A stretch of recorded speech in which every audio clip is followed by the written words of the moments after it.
And Yeah. so, as he said, not truly qualified. I might have the heart for it. I might, get the work ethic behind it. I just don't have the full qualifications to stand that line. I'm gonna get hurt, regardless of my heart. So Yeah. there are just some things that have a requirement, have qualifications Yeah. that they must be met. And I think what Dwayne is talking about is, hey, they put Enrique on the line because he might look a certain way, or he might dress snazzy, Hey, but that ain't gonna hey, cut it when the ball is snapped, right? I would, And I was gonna say, Gary, in the military, I was doing some research beforehand, and I saw that in the Army Times back in 2021, I think it was. You could look it up, but 82nd Airborne, they actually did not promote. They had a decorated war decorated company commander, and then they had someone that was from a minority race, and they said, you know what, we have to have this person to fill this DEI spot.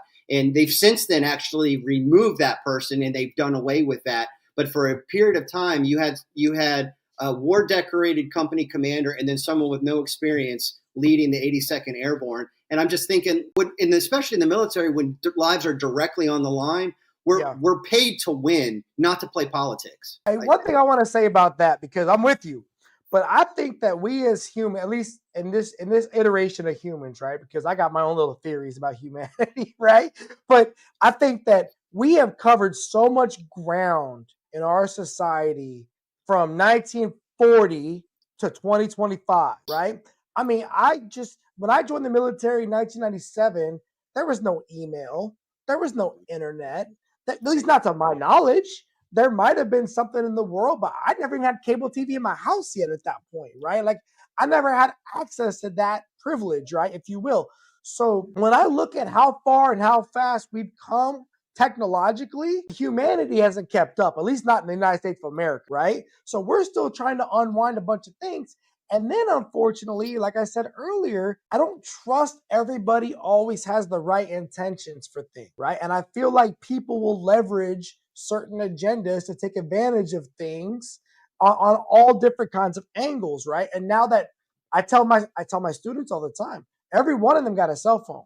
You got a library in your hand, right? You have access to the world to educate yourself. You don't even need to come to school, to be honest with you. You could learn a whole bunch of stuff just watching YouTube channels all day. What you do with that education now is a different conversation.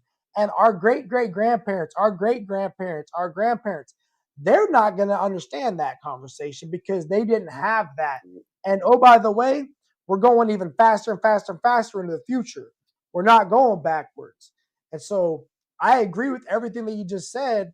And we've got to recognize that because the younger generations, they're not having these conversations, just being honest with you, man. I am surrounded by these kids all day. You want to see the most, in my opinion, it's not like how it was when we were in high school anymore.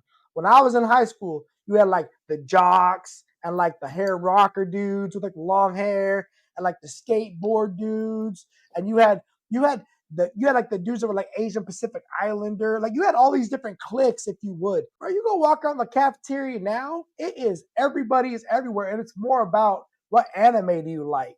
What kind of music do you like? What kind of whatever? And so these kids are connected on so many different levels.